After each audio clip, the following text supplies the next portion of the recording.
sababni isaa maali jennee gaafa laallu hanqinoota luboonni hundumti hin lallaban ture, daaqonoonni hundumti hin lallaban ture. Waan assaayimentii waaqayyo natti kennedhee waan amaneef jechuudha. Mana kaaffee seenee shaayii dhuguu wantoota garaagaraa gochuu kitaaba tokko bitadhee galuutu suusii natti ta'e. Yeroo akkamitti argattu kitaaba barreessuudhaaf? Kitaabota waa'ee hammeenya saba keenyaa dubbatan baay'ee yeroo ka'uun argaa jechuudha. Nama bira dhaquu osoo qabdu hafuu, cidha osoo dhaquu qabdu hafuu, gaddarraa hafuu, uffanni isaa kutatee qoluma wajjin nyaata. Maaliif baay'ee beereera waan ta'eef. Bara haaraa yoo jennu maal jechuu keenya jedhame? Maal jechuu barbaanneeti? Keessattuu barsiifanni mana kiristaanaa maal ibsuu barbaadeeti? Akkamittiin immoo barsiifama kun? Kalaandariin kun akkamittiin eegalame yookaan immoo sirni lakkoofsa baraa kun isas yoo kaasnu kanaan wal qabateemaa garaagarummaan biyyaa biyyatti akkasumas sabaa sabatti mul'atu jira. Kun akkamittiin uumamuu danda'e? Bu'uurota jalqabaa sadiitu jira jechuudha. Bu'uurota jalqabaa sadiitu jira. Isaan bara nuti kabajnu kanarraa bara 284 hin hir'isu. Juuliyaan kaalendar kan jennu kana gidduutti immoo ammas garaagarummaatu jira. Ababona nurgaa'e galatuumi gooftaa hunduu haaraa ta'e. Ababona nurgaa'e galatuumi gooftaa hunduu haaraa ta'e. Maqaa Abbaa kan Ilmaa kan Hafuura Qulqulluu Waaqa tokko Ameen. Jaalatamtoota fi kabajamtoota hordoftoota amantaa Ortodoksii Tawaahidoo biyya keessaa fi biyya alaa kan jirtan daawwattoonni miidiyaa Sootiriyaa lafa jirtanitti nageenyi Waaqayyoo isiniif haa baay'atu. Baga ayyaana baraaraa bara 2018 Waaqayyoon eegee tiksee ittiin nu gahe, baga ittiin isiniin gahe. Waaqni baraaraa araaraa nu lakkoofsisee bara 2018 kan jaalalaa, kan tasgabbii, kan nageenyaa nuuf haa taasisu. Nutis ayyaana baraaraa sababeeffachuudhaan keessummaa haaraa istuudiyoo keenyatti qabannee isiniif dhiyaannerraa. Keessummaan keenya guyyaa har'aa mana kiristaanaa Ortodoksii Tawaahidoo Itoophiyaatti barsiisaa wangeelaa akkasuma barreessaa kitaabaa tajaajila afaan Oromiffaa keessatti baay'ee bu'aa bahii hedduu dabarsuudhaan kan isaan beeknu barsiisaa keenya Dr. Naahimii Fayyisaa ta'uu. Dr. baga nagaan gara istuudiyoo keenyaatti itti dhuftan. Baga nagaan nu eegdan. Tole. Mee daawwattoota keenyaan baga bara haaraa bara 2018 isiniin gahe jedhaaniiti eegalla. Tole, maqaa Abbaa kan Ilmaa kan Hafuura Qulqulluu Waaqa tokko Ameen. Egaa bara haaraa bara 2018 kabajaa jirra. Kanaaf uummanni keenya, uummanni biyya keenyaa bara haaraa kana kabaju hundumtiyyuu baga Waaqayyoo bara haaraa bara 2018 kanaan bakkuma jirtanitti isin gahee baga waliin geenyee jechuun barbaada. Tole, guddaa galatoomaa. Mee Dr. Naahimiin eenyu kan jedhuun yaa eegalluuti akkasuma duubatti illee daa'imummaa keessanitti isin deebisee yoon isin yaadachiisu kitaaba barreessuuf yaadaa turtamoo yoomirraa immoo kitaaba barreessuu kana akkamittiin eegaltan haala akkamii keessa teessaniitu waan jedhuun mee nu taphachiisaa xiqqoo. Tole, galatoomaa. Egaa Naahimiin tajaajila mana kiristaanaa keessaa nama tokkodha. Ijoollummaarraa eegalee umrii ijoollummaa jedhamutti yookaan immoo sadarkaa mana barumsa elemantariittidha gara barumsa mana barumsaa hordofuu kan eegalle jechuudha. Sanaan booddees immoo sadarkaa lammaffaa keessatti yeroo barannu mana kiristaanaatti barumsoota diqqunnaadhaaf nama geessisan baradhee isumaan egaa mana kiristaanaa keenya aangoo daaqonummaa kanaan hanga yoonatti tajaajilaa kanan jiru jechuudha. Durirraa eegalee egaa mana kiristaanaa keessatti wanti tajaajilli Waaqayyo nurraa barbaadu tokkoon keenya yoo nu waamu biyya garaagaraatii bakka garaagaraatii yoo nu waamu hojii manaa addaa tokko akka nuuf qabu waamichisaa ergaa akka qabu maaliif akka waamamne beekuun barbaachisaadha jedhee yaada jechuudha. Kanaaf tajaajila keessatti of barbaaduun hin barbaachisaa jechuudha. Kana gaafan jedhu tajaajila bu'uuraa daaqonoonni tajaajilan jira, luboonni tajaajilan jira. Sanarra darbee immoo tajaajilli addaa kan daaqoniin tokko daaqonii isa biraarraa lubni tokko luba isa biraarraa ittiin tajaajilu jira jedhee tana yaada jechuudha. Akkasuma kennaan namaas immoo garaagaraa. Egaa isa keessaa yeroo hedduu naannoo nani dhaladhee guddadhetti daaqonoonni luboonni keessumattuu luboonni harka caalu tajaajiluma beeta maqdasii keessatti kennamu irratti kan sirriitti xiyyeeffatan malee lallabaa wangeelaatiif baay'ee xiyyeeffannoon yeroo kennamu arganne jechuudha. Baay'een daaqonoonni luboonni tajaajiluma mana kiristaanaa keessatti tajaajiluma lubummaa kan irratti xiyyeeffatu jechuudha. Gama tokkoon kun gaariidha. Gama biraatiin immoo yeroo qorumsi mana kiristaanaa keenya sirriitti keessattiyyuu amantoonni keenya hordoftoonni amantaa keenya mana kiristaanaa keenya keessaa amantaa jijjiiran amantaawwan biraatiin yoo fudhataman gara soo deeman in agarra. Kuni sababni isaa maali jennee gaafa laallu hanqinoota luboonni hundumti hin lallaban ture, daaqonoonni hundumti hin lallaban ture. Silaa ta'uu kan qabu akkas jedhee nama dhaani. Inumaayyuu luba baay'ee ijoollee dargaggootatu lallaba malee luboonni yoo lallaban luboota muraasan beeka naannootti kan lallaban jechuudha. Innaa maalidha luba gaafa jennu tajaajiluma mana kiristaanaa keessatti qofa kennamu irratti yeroo isaanii baay'inaan kan inni jedhanii jechuudha malee lallaba miti. Kanaaf asirratti hojiin hojjetamuu akka qabu anis waaqayyo gaafa na waamu hanqinoota mana kiristaanaa keessatti mul'atan waan tokko gumaachi akkan darbu na waame jedhee waan amanuu fi gama sanarratti gama lallaba wangeelaa gama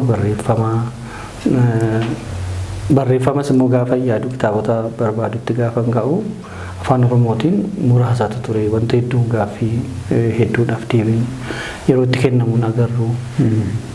Keessumatti yommuu harka caalu seenaa irratti wanti barraa'an teoloojikaal wanti ta'an afaan biraatirraa daayireekti kan tiransleet ta'an jiru.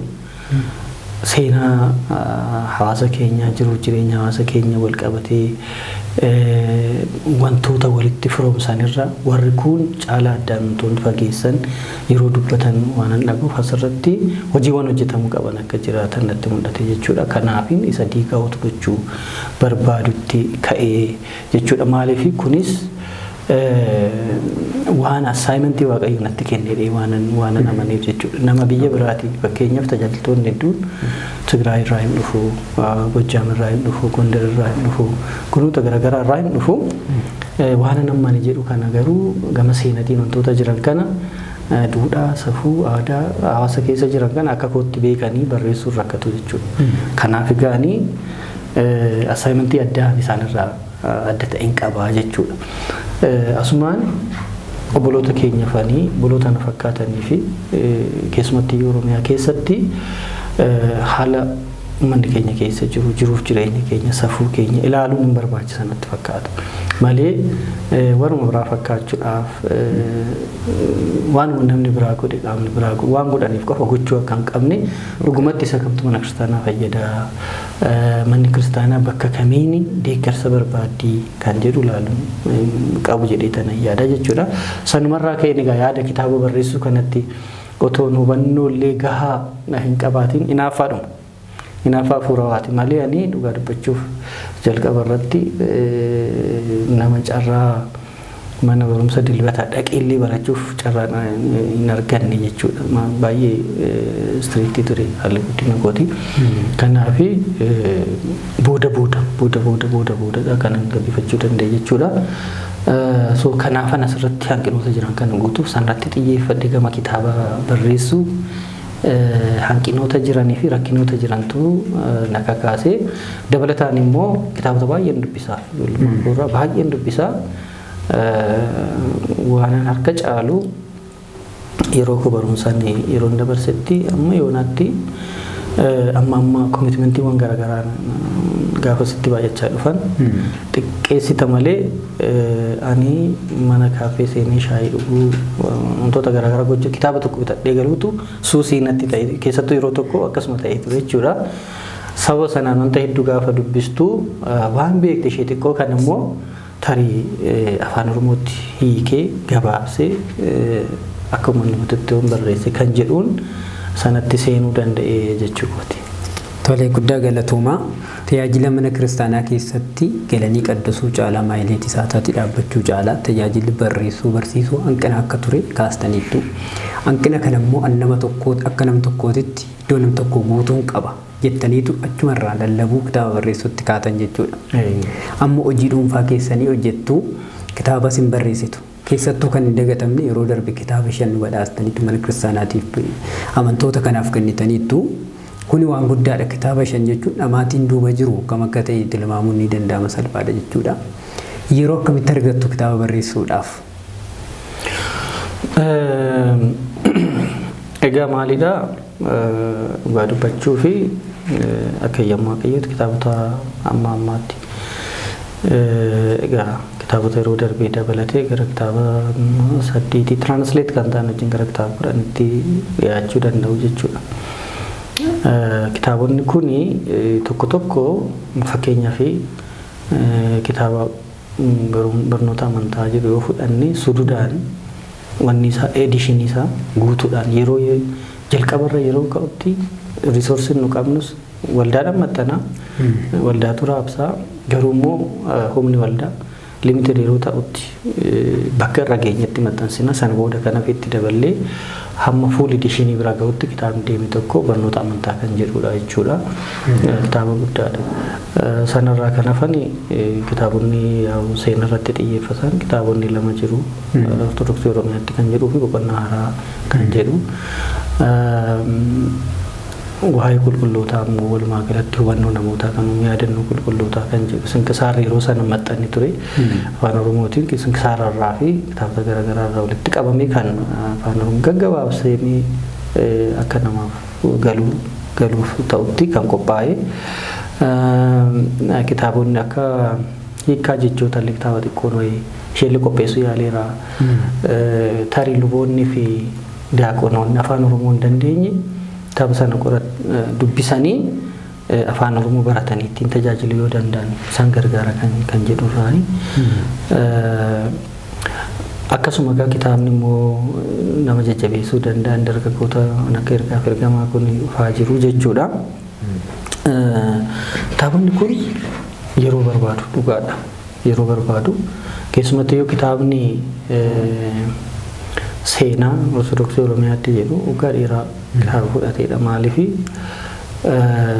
wanta sanarratti baay'ee wanti hojjetamee jiru akkuma isin jedhee seenaan of eeggannoo barbaada. Yeroo ammaa immoo karaa garaagaraatiin mana amantaa keenya kana seenaadhaan duudhaadhaan wal qabsiisanii ceephoon barreeffamoonni kitaabota barreessitoonni garaagaraa hayyoota waan baay'ee qeequ nan argaa hammam madaalli isaa kan kaasedha. Koorsi baakgiraawundiin isaanii kan biraati amantaan isaanii kan biraati hamma madaalli kan kaasedha kan jedhu sanaa fi deebii barbaachuun dirqama ture jechuudha.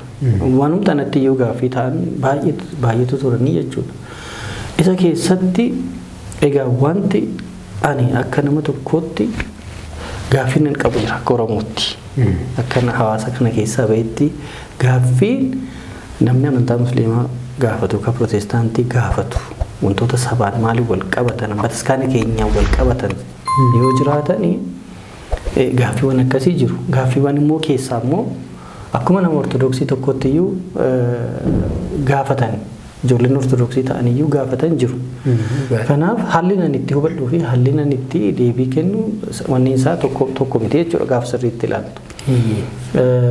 Fakkeenyaa fi kitaabota waa'ee hammeenya saba keenyaa dubbatan baay'ee yeroo ka'u nan arga jechuudha. Dhugaasaa gaafa gadi deemtee ilaaltu garuu kan biraa ta'ee agarta. Fakkeenyaa fi kitaaba Ortodoksii Oromiyaa irratti boqonnaa tokko kennee fi kitaabota hammeenya Oromoo dubbatan kan jedhu keessatti raa'ee maariyaamiin amma yeroo hunda yeroo ka'u ni agarra. Dhugaadha. Even aktivistoonni maal kun isa fuudhanii wanni jedhu. Namni sanaan hubata. Of course barreeffama akkasii gaafa agartu irra teettaata. Garuu duuba deemtee maddi isaa akkamitti dhufee eessaa dhufee kun ejjennoodhuma caasaa mana kiristaanaa ture eenyutu barreesse kan jedhu gaafa agartu deebii isaa immoo kan biraa agarta. Kanaaf manni silaa wantoota akkasii kanarratti caasamni kiristaanaatu deebii kennuu qaba jedhee namana. Hamma sana goonetti garuu ani jiraafi jechuudha bakka kanarratti ani jira jechuu danda'uun qaba. So kitaabota garaagaraa barreessee dubbisee waan deebii ta'u kaa'uun qabaachuudha. Akkuma fakkeenya tokkotti amma suma Raayii Maalamii kanatti achirratti wanti nan ibsee wanti nan argadhe barreeffama orijinaalii ta'e irraa jechoonni arrabsoo sun hin jiran. Isa giizii ta'e irra hin jiran. Kanammoo fakkeenyaa fi warri faranjootaa gaa yeroo biyya keenya dhufan kitaabota garaagaraa koppii godhatanii kaan fudhatanii deemu. Laayibrariin amma hedduutu jira biyya Awurooppaa keessa jechuudha gaafa kitaabota orijinaalii iddoo achitti argatta kan hin tuttuqamne jechuudha. Asitti maal godhu gaafa hiikan keessumatti iyyuu 60moota keessa 50moota keessa kitaabonni gaafa afaan giizii irraa afaan amaariffaatti gaafa deebi'anii jechan taaniin jibba siyaasa yeroo sanaas wanni gochuudhaan namoonni tokko tokko of jaalachiisuuf jedhanii jechan taaniin itti dabalu jechuudha. Soorsi irra hin jiru asitti garuu itti dabalameera. So wantoota akkasii kan agarsiisuuf yaalii jira jechuudha. Yoomiyyuu taanan namni sammuu qulqulluudhaan yaadu manni kiristaanaa ejjennoo akkasii akka hin qabne hin beekamaa jechuudha. Maaliif seenaa ortodoksii, seenaa wareegamummaa, seenaa qulqullummaa waan ta'eef jechuudha. Kana garuu baastee namatti agarsiisuu qabda. Isa hiikamee fi isa orijinaalii wal bira qabdee agarsiisuu qabda. Kitaaba kana keessatti kanatti ibsamuu yaalii jechuudha. Waa'ee namoota seenaa Oromoo barreessaniis gaafa kaasnu fakkeenya kan akka Alaqaa Azmee, kan akka Alaqaa Taayyee fa'aa gaafa kaasnu namoonni kun qeeseedhuma ortodoksii godhanii fudhataniiru seenaa isaan barreessanii. Populaar waan ta'aniif. Gaafa laallu garuu amantaa kana keessa warra bahan turan. Jalqabbiin isaanii as tokko tokko kaatolikii kan ta'an jira jalqabumarra kuuni gara amantaa pirootestaantiitti kan deemanis jiru jechuudha. Dhumarratti yeroo waan kana godhan amanticha keessaa bahanii jiru. Namni garuu alaqaa waan jedhaniif akkuma amantaa keenyatti fudhatanii qeesiin yeroo hunda waan kana waan hamaa waan hin taane seenaan taane barreessiti kan jedhu sammuu namaa keessa kaa'aniiru. Garuu namoonni sun amantaan isaanii akkam ture kan jedhu dhumarratti waan sana agarsiisuun barbaachisa. Ibn amantuma biraasoo ta'e immoo namni waan dogongora ta'es immoo barreessuu hin qabu jechuudha. Kanaaf kana fakkaatan kitaabota sana keessatti hammachuu kana gaafa barreessinu kan biraatis wantoota hedduutu jira. Iddoowwan seenaa hambaalee seenaa bakka miilli kee ga'uu danda'u barbaadee walitti kompaayil gochuuf yaadee jira jechuudha. Kuni faayidaa amantaa keenyaaf wantoota jechaan ibsinurra waan qabatamaadhaan lafa jiru namatti agarsiisuun barbaachisaadha. Fakkeenya tokkoon sii kaasas keessatti waan annanii kallattii barreeffamni irratti xiyyeeffatu akka hubatuufi Oromiyaa keessatti qabeenyi hambaaleen afuuraa manni kiristaanaa qabdu baay'inaan Oromiyaa keessa jiru. Dhugaadha. Kuni wiitnesiiwwanni ragaa hin haalamnedha jechuudha. Barreeffama ciruu dandeessa, kutuu dandeessa, gatuu dandeessa. Nama akka barbaade gochuu dandeessa, dirqisiisuu dandeessa. Hambaa seenaa taa'e tokko garuu bakka akka laayee sochoosuu hin dandeessa. Hambaaleen seenaa kiristaanummaa jaarraa afuraffaarraa eegalanii Oromiyaa keessa jiran baafnee agarsiisuun barbaachisaa jechuudha. Fakkeenyaaf amma gara Salaalee keessatti gadaamiiwwan kawaalonni jaarraa afuraffaarraa eegalee hundeeffaman hedduutu jira jechuudha. Hedduu. Kutaalee lallaba garaagaraa keessatti akkasuma hedduutu jira jechuudha. Kana baasnee agarsiisuun dirqamadha jechuudha. Yoo sana ta'uu baate namni maaliif fudhatama? Olola kiristaanummaan biyya kana kan gale dheengaddaa baruma bara minilik baruma kaakayyootni keenya iyyuu beekan isuma dheengaddaa isa qubaan tuqnu baricha jechuudha. As dheenyarraa kan ka'e akkasuma godhanii namoonni barreessan jiru alatti. Propagaandaa amanticha attaa gochuuf kan itti fayyadaman jiru. No, hambaawwan dhaabbataa jiru. Jaarraa hedduu kan lakkoofsan jiru, kawaalonni gurguddaan jiru, eenyuuf ijaarame kawaalli kun? Hawaasa keenyaaf. Bakka hawaasni hin jirretti ijaaramuu hin danda'u. Kanaaf kan keenya kan jedhu kana gochuu qaba. Kana gaafa goonu waggoota dheeraa fudhatu kitaabonni kana gochuudhaaf wal faana hojii kee wal faana hojjechuu qabda jechuudha. Ani yeroon barataa turettis wal faanaan karoorfadha. Yeroon hojjetaa turettis wal faanaan karoorfadha jechuudha. Guyyaa guyyaatti daayilii pilaaniin baafadha. Sana yoo ta'an waliin ga'uu waan hin dandeenyeef jechuudha. Kanaaf guyyaa kana keessa sa'aatii hojii kootii hin tuqu, sa'aatii barumsa kootii hin tuqu, garuu sa'aatiiwwan kaanirraa, sa'aatiiwwan dirqama hin taanirraa bashannana hir'isuun dirqama ta'a. Akkasumaan yeroo dabarsuun dirqama ta'a. Nama wajjin haasa'uu, taphachuu hir'isuun dirqama ta'a. Maaliif sa'aatiin argattu? Hirriba hir'isuun dirqama ta'a. Warra kana irratti murteessitaa jechuudha. Warra beezik ta'an garuu hin tuqtu. Yoo sana ta'uu baate barumsa keetiin laafuu dandeessa bakka barbaadde sana hin geessu yoo barumsa keetiin ta'e. Yookaan immoo hojii mootummaa isa buddeen kee ittiin nyaattu tuktasoo ta'e sunis immoo yakka biraati. Cubbuu biraati. Kanaaf hirriba dhabdee hojjechuu barbaadda, karoora baafachuu barbaadda, sa'aatiitti akkasumaan dabarsituuf yeroo itti wajjiniin haasa'an maaliin dabarsitu, bashannanaan dabarsitu hir'isuun dirqama.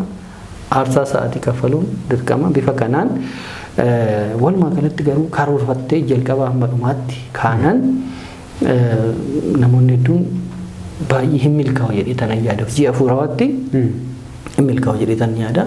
Taayim maanajimentii hin barbaada.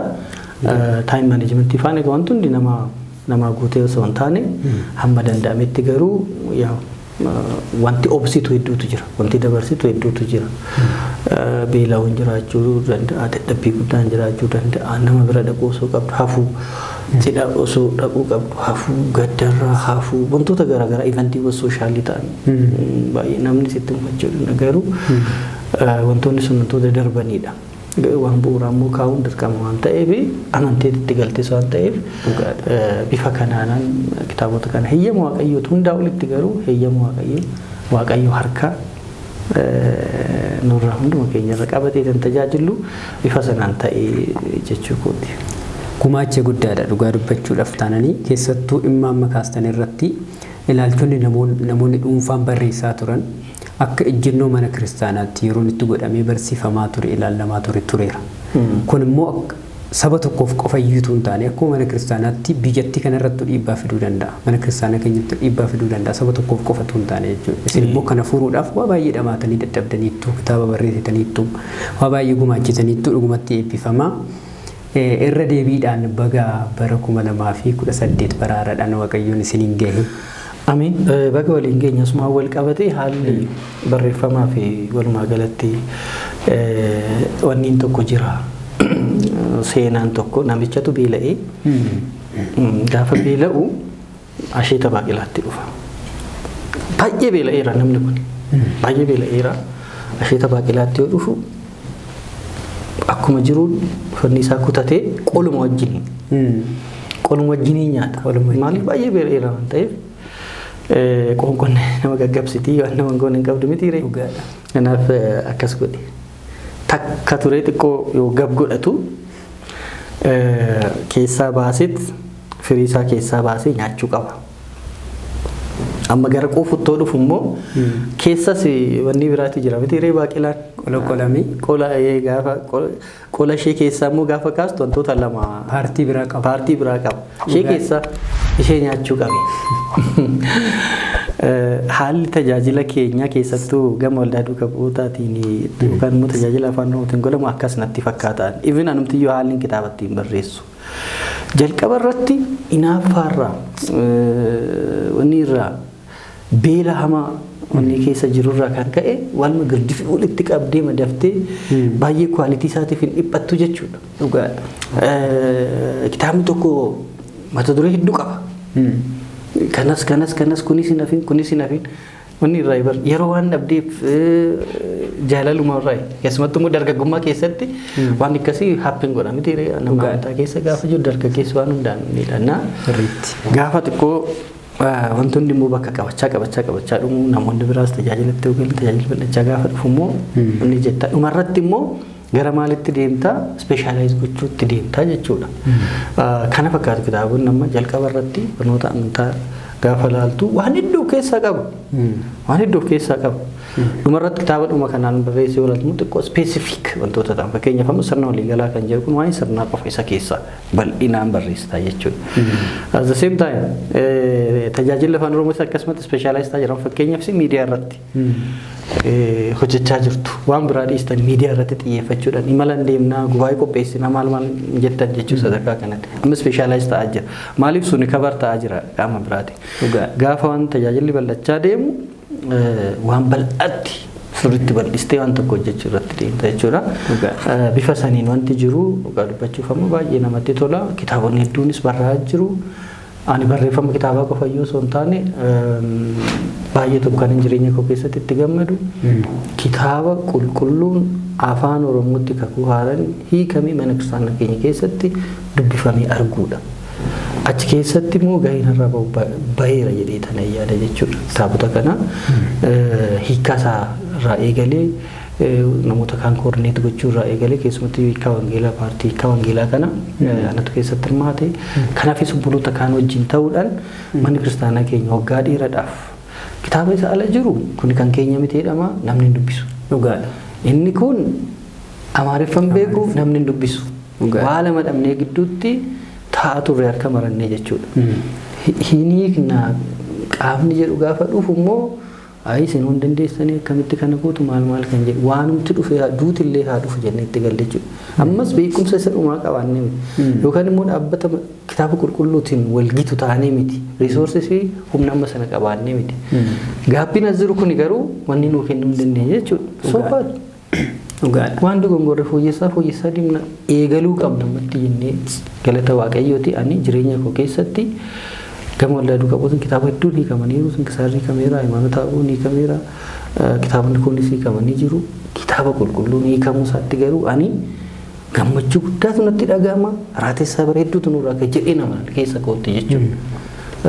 Gara fuula duraattis immoo waan baay'eetu ta'a kaka'umsa guddaas uumee jira walumaa galatti iyyuu kun kitaaba qulqulluun guutuunsaa dafee akka nu bira gahu karaan isaa gadheetanii yaada jechuudha. Dhugaadha. Namarra beela'ee jiru boru nyaata gaarii nyaata jechuu caala akaawwii gogaarra of harkaa qabdu kennuutu isa beela baasa jedhama miti. Sirriidha. Boru nyaata nan nyaadha jedhee abdachuunsaa homaa irratti beela isaan baasu waan ta'eef jechuudha. Kuni hojii guddaadha. Abdiin turee lubbuudhaa fi maalidha gaddaa jedhamti Salamoon akkasi. Na abdiin osoo harkaa ture gaariin ta'u. Dhugaadha. Guyyaan fayyinaa immoo har'a. Borum beeknu jiraachuu keenya dubbachuu fi har'a hojjenna har'a jiraanna isa borummoo waaqayyotu beeka waan ta'eef har'a waan hojjechuu qabnu hojjechuun gaariidha hiyyamoo waaqayyootiin jechuudha. Dhugaadha sirriidha. Ammallee irra deebiidhaan baga bara haaraa geessanii bara haaraa yoo jennu maal jechuu keenya jedhame maal jechuu barbaanneeti keessattuu barsiifanni mana kiristaanaa maal ibsuu barbaadeeti akkamittiin immoo barsiifama kun? Baay'ee gaariidha. Egaa barri karaa hedduudhaan ibsamuu danda'a. Guyyaan guyyaarraa garaagarummaa hin qabu. Guyyaan har'aas guyyaan boruus hundumti guyyaan isaa guyyaadhuma waaqayyo kennedha. Sa'aatiin kennaa waaqayyooti waan ta'eef jechuudha. Isa keessatti garuu isa keessatti guyyaan kun waan deddeebi'ee dhufu waan bara baraan dhufu waqtii qabaa waqtii wal fakkaataatu dhufa taateewwan wal fakkaataatu deddeebi'ee dhufa heeyyama waaqayyootiin ta'aa dhufa jechuudha. Achi keessa bakka tokkotti mallattoo keewwattaa jechuudha. Mallattoo addaa guyyaadhuma sana keessa isuma mul'anne sana keessa maal goota mallattoo yeroo sana keessa mallattoo addaa keewwattaa jechuudha. Mallattoon addaa kun guyyaa addaa bara haaraa jettee kan fudhattu ta'a jechuudha. Garuu immoo egaa boodatti deebina jalqabbii mataasaa qaba adeemsa mataasaa qaba haala itti lakkaawwamu qaba. Bara akkuma guyyaa kaanii ta'e garuu bara addaa karoora addaa itti baafattu abdii addaa keessa keessatti horattu kabaja addaatiin yaadannoo addaa taasiftuu fi heeyyama waaqayyootiin immoo akka ta'u isuma kana kabajuun barma haaraa heeyyama kana kabajuun iyyuu heeyyama waaqayyootiin akka ta'e gara boodatti kan deebinee ilaallu jechuudha. Garuu bara haaraa gaafa jennu guyyaa addaa guyyaa abdii haaraa itti horannu guyyaa karoora guutuu fuula dura keenya dhufuuf keessumatti iyyuu waggaadhaan deebi'a waan ta'eef marsaa sana addaan kutuudhaaf bakka tokkotti marsaa sanaaf boqonnaa keenyee guyyaa itti dabarru guyyaa itti yaadannu guyyaa itti arjummaa waaqayyoo caalatti yaadannu bara yookaan guyyaa ergaa guddaa qabu jechuudha. Guyyaa dhumeessa wal fakkaatu kan adda qoonnee iskeejuulli goonee itti fayyadamnaa jechuudha. Guyyaadhuma kana itti fayyadamnaa wantoota bara sana keessatti hojjennuuf egaa marsaadhaan irra waan ta'eef ka'umsa nuu ta'a jechuudha. Boqonnaa nuu ta'a jechuudha. Ka'umsa fi galma keewwatta. Waan tokko fuuldura keenya jiru yoo ta'e akkasumatti deema. Dhugaadha. Wanti riifaransii godhattu hin jiraatu jechuudha. Kanaaf guyyaan waaqayyoo hundumtuu gaariidha.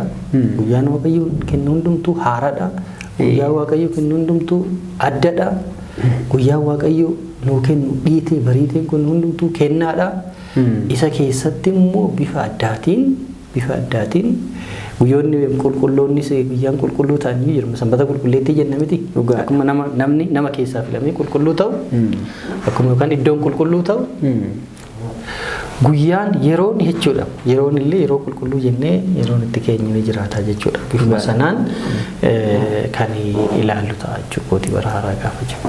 Dhugaadha. Bara haaraa guyyaa haaraa gaafa jennu kana waa'ee sirna lakkoofsa baraa yookaan kalaandariitu keessa keenyatti dhaga'ama yookaan nutti dhufa. Kalaandariin kun akkamittiin eegalame yookaan immoo sirna lakkoofsa baraa kun isas yoo kaasnu kanaan wal qabatee garaagarummaan biyyaa biyyatti akkasumas sabaa sabatti mul'atu jira. Kun akkamittiin uumamuu danda'e? Dhugaadha. Jalqaba waan kaalendarii ilaaluun barbaachisaa ta'a.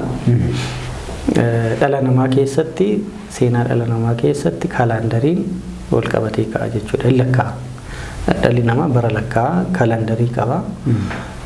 Kalaandariiwwan addunyaarra jiranis immoo kalaandariiwwan garagaraati. Kalaandariiwwan garagaraati. Haalli ittiin barri lakkaawamus wanti ka'umsa taasifatanis biyyaa biyyatti yeroo garagara ta'u ni agarra jechuudha. Garuu harki caalu gaafa laallu kalaandariiwwan kun maal irratti hundaa'anii lakkaawwamu? Addeessa irratti akkasumas immoo biiftuu irratti yookaan aduu irratti yookaan immoo lamaan isaanii bakka tokkotti jechuudha.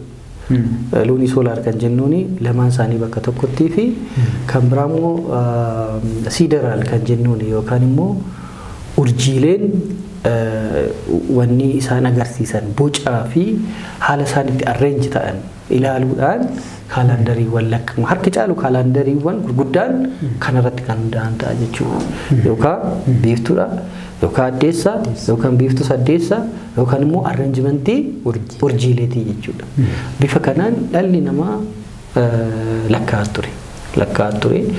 Egaa kana keessa gaafa seennu tokkoon isaa guyyaaleen dheerinni yeroo haalli itti lakkaawwamu haalli isaan wanta sana itti hubatan garaagarummaa qabu. Hubannoo yeroo dheeraa dhalli namaa dagaagfateera jechuudha. Gara mana kiristaanaa keenyatti yoo dhufnu kalaandarii kun lakkaa'uun yoom eegalamee akkamitti eegalamee kan jedhu gaafa laallu bu'uura jalqabaa wantoonni jennu jira. Fakkeenyaaf biiftuudhaan lakkaa'uudhaaf bu'uurota kan jennu jira. Xintaat kan jennu afaan Ingiliziitiin xintaat. Fakkeenyaaf isa biiftuu kana gaafa fudhannu bu'uurota jalqabaa sadiitu jira jechuudha. Bu'uuronni jalqabaa sadeen kuni maali gaafa jennu xinta ilat. Bu'uura jalqabaa kan guyyaa, xinta qamar kan jennuun bu'uura jalqabaa lakkoofsaa fi xinta yoon kan jennuun yoon jechuun aduu yookaan biiftuu jechuudha. Bu'uura jalqabaa kan aduu jechuudha. Raaflii gaafa tiraansileet goonu jechuudha. Kanaaf salastu xintaat yookaan immoo bu'uurota jalqabaa sadeen xinta ilat, xinta qamar, xinta yoon. Kuni sadeen irraa lakkoofsi ni ka'a jechuudha. Xinta ilat kan jennuun guyyaan ishee guyyaa sanbata guddaa ishee jalqabaa sana jechuudha. Achirraa ka'a maal ta'eef amma seera uumamaa keessatti waa'ee uumamaa gaafa laallu uumamni jalqaba guyyaan jalqabaa kam jenneeti kan sanbata guddaa irraa kaana miti. Guyyaa jalqabaa kanatti uumama 8tu uumame jennee kaana seera uumamaa akka mana kiristaanaa keenya keessatti. Kanaaf xintiin yookaan bu'uurri guyyaalee sanbata guddaa taate sana booda deddeebi'ee dhufti jechuudha. Kuni walitti dhufee sanbanni marsee gaafa dhufu ammas marsee gaafa dhufu gara kalaandariitti seenamaa jechuudha. Lakkoofsa ta'a deemaa jechuudha. Dhugaadha. gara safaramutti deemaa jechuudha. Akkasumas immoo xinta qamar kan jennuun kunis bu'uura lakkoofsa keessattuu gara guyyaa halkan gara roobitti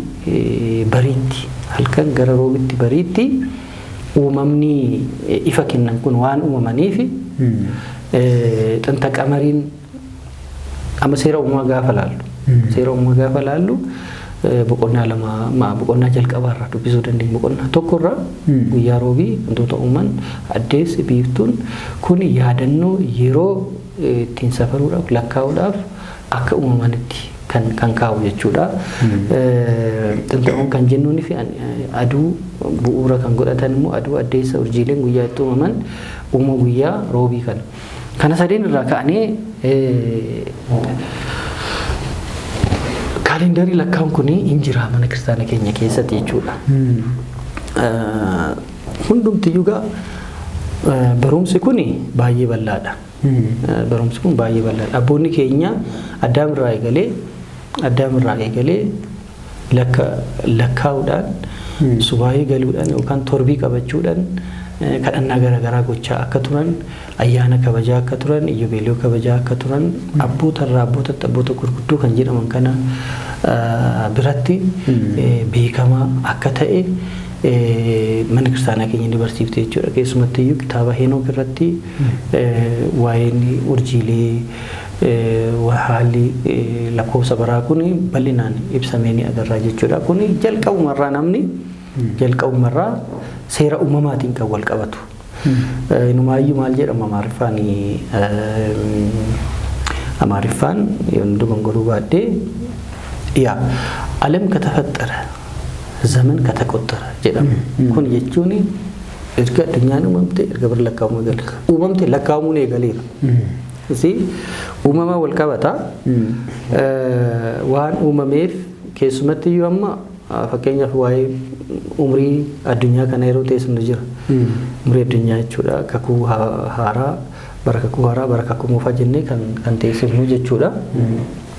Erga addunyaan uumamtee mana kiristaana keenya keessa amma kana jennee waan garaagaraa hin dubbannu of course hayyoonni mana kiristaanaa jennoowwan garaagaraa qabaachuu danda'u sanarratti garuu harki caalu lakkoofsi kun uumama keessumatti iyyuu uumama halkanii guyyaa kanaan aduu addeessa urjii kanaan wal qabatee uumamni sirriitti bara lakkaa'uun kaalandara lakkaa'uun kana bu'uura taasifata jechuudha. Hawaasa garaagaraa keessa gaafa dhabnu stiil yeroo itti lakkaa'u wanti kun itti kaalandara addaa kan qabaatanii fi meetidiin isaanii garaagara waan ta'eef jechuudha. Bifa kanaan lakkaa'amuun eegalee sanaan booddee egaa mana kiristaanaa keenya keessatti barumsi Abushaahir jedhamu jira. Abushaahir keessatti immoo barumsi galaana yaadaa jedhamu jira. Abushaahir kun waa'ee lakkoofsa baraa kana dabalatee waa'ee koosmooloojii kana sirriitti daaqonii qo'ateedha. Yohaannis Abushaahir kan jedhamu naannoo jaarraa 13ffaa keessa hayyuu beekamaa biyya Gibsiitii daaqoniidha jechuudha. Kun Ijiptiiti.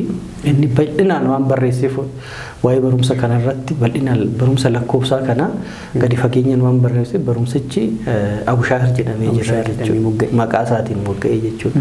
Garuu sana duratti immoo kanuma keessaa qaama tokko kan ta'e keessumattuu sooma ayyaana yoom dhufaa yoom ba'aa yoom galaa maaliif yeroodha waan ta'eef jechuudha. Safaramuu qaba waan ta'eef akka yeroo ammaa kanatti teekinooloojiin harka keenya irratti amma kana kan duuba kaalkuleeshinii jenna moobaayilii keenya irraa harri guyyaa akkanaati jenna harri bara haaraadhaa jenna. Garuu kanarra gahuudhaaf assumptionii hedduu meetodii hedduu tiyoorii hedduutu jira duuba isaa irraa jechuudha. So abboonni keenya garuu bara teekinooloojiin akka assisted otoo hin ta'in eeyyama waaqayyootiin kadhannaa taasifatanii galaana yaadaa kana immoo barreessanii kaa'anii jiru. Isa keessaa ayyaanotaaf sooma adda baasu kan gargaaru galaana yaadaa kan Dimixiroosiin qophaa'e jechuudha. Haala sanaan egaa yeroo garaagaraatti wantoonni lakkoofsaaf oolchinu kun ni jiraata jechuudha. Dhimma mana kiristaanaa keenya keessatti qaama kadhannaati si bara. Qaama kadhannaati. Tsaloota asirqoot jechuun kadhannaa kadhatamutu jira. Qoos aloot jennee biyyaasaa barasaa kana kaasnee ji'asaa kaasnee raawwannee yeroo hundumaa lubni yeroo kadhannaa banu bifa kanaan kadhannaan ni kadhatama jechuudha. Iddoo guddaadha. Bara haaratti immoo inumaayyuu barrisaa kanadha lakkoofsisaa kanadha jedhamee akka labsiitti waggoota fakkeenya abboota keenya kitaaba qulqulluu irratti wangeela barreessan afraniin Maatiyos irraa eegalee amma qulqulluu Yohaannis kan jiru bara sana ittiin yaadachuudhaaf bifa sanaan ni labsamaa jechuudha. Kanaafuu addunyaa irratti egaa kaalandarii kan turedha. Mana kiristaanaa keenyas itti fayyadamaa turte garuu wal fakkaataa miti kan jedhu asumaan ilaaluun hin barbaachisaa jechuudha. Inni biraa gaaffii ati kaasteen garaagarummaan isaa immoo eessarraa dhufuu danda'e akkamiin wal fakkaannaa kan jedhus immoo jira. Egaa mallattoo inni irraa barri mallattoodha. Yeroo tokko tokko akka mallattootti itti fayyadamnaa jennee jirra. Bara naanna'u kanarratti mallattoo gooneet isa sana yaadanna. Fakkeenyaaf bara kan Egypt osoo fudhanne kan Egypt yookaan kan Coptic churches warra Orthodoxy Coptic ta'anii warra Masrii osoo fudhanne barri haaraa keenya wal fakkaata. Fulbaana keessadha. Barri haaraa keenya wal fakkaata. Waggaan isaa garuu waliin fakkaatu. Waggaan isaa waliin fakkaatu. Fakkeenyaaf nuti bara 2018 kabajaa jirra miti. Isaan bara nuti kabajnu kanarraa bara 284 hin hir'isu.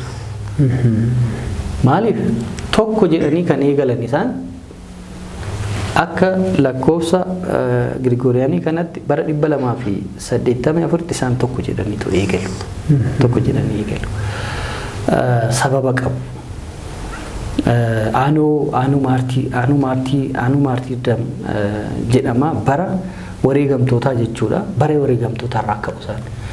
Maaliif bara sanarraa ka'uu barbaadanii bara sanitti mootiin Roomaa bara kiristaanota hedduun itti dhuman dhabamsiisuudhaaf addunyaarra kiristaanota dhabamsiisuudhaaf egaa seenaa mana kiristaanaa keessatti hin beekna bara itti hojjetame akka qullubbiitti bara mormi kiristaanotaa itti murame ture. Barri sun bara baay'ee hamaa ture jechuudha.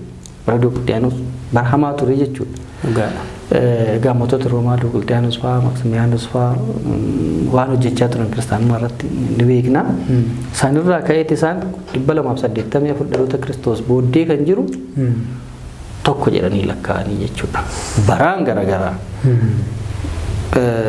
Isa duraas hin beeku garuu kana ka'umsa godhachuu barbaadan. Akkuma biyya garaagaraattis immoo ka'umsoonni garaagaraa jira. Amma kan musliimaa yoo fudhanne bara hijiraa imala seenaa isaaniitiin wal qabatu keessatti Nabiyyu Muhammadii wal qabatu keessatti imala sanarraa ka'uudhaan guyyicha kabajuu jechuudha. Biyyoota garaagaraa keessatti kaalendaroonni garaagaraa jiru. Even biyya gara Eeshiyaa kana keessatti kaalendara addaa biyyoonni qaban jiru jechuudha. Kanarraa ka'uudhaan garaagarummaa biyya keenya lakkoofsa biyya keenyatii fi isuma amma warra faranjootaa jennu kana Gregorian calendar kan jennu kanaa fi Julian calendar kan jennu kana gidduutti immoo ammas garaagarummaatu jira.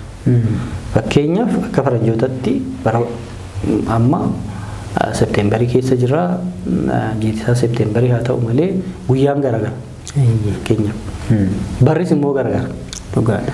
Kuni 2025 akka faranjiitti kan keenyan immoo 2018 jenna. Dhugaadha. Kunis seenaa mataa isaa qaba. Inni dheerata gaafa gaafa seenaa kana kaasne garaagarummaan isaa kun inni dheerata. Guyyoonni akkamiin jijjiiramaa akka turan fakkeenyaaf warri Roomaanotaa kana apparaandii qabu kanarratti keessumattuu yoo bara lakkaan ji'a 10 jalqaba ji'a 10 qabu ture. Sana booda dabalanii beekumsa akkuma dabalaa deemu ji'a 12 taasisanii jiru. Julian calendar kan jennu manni kiristaanaa keenya hordoftu kanatti yeroo dheeraadhaaf erga fayyadamaa turame booddee jaarraa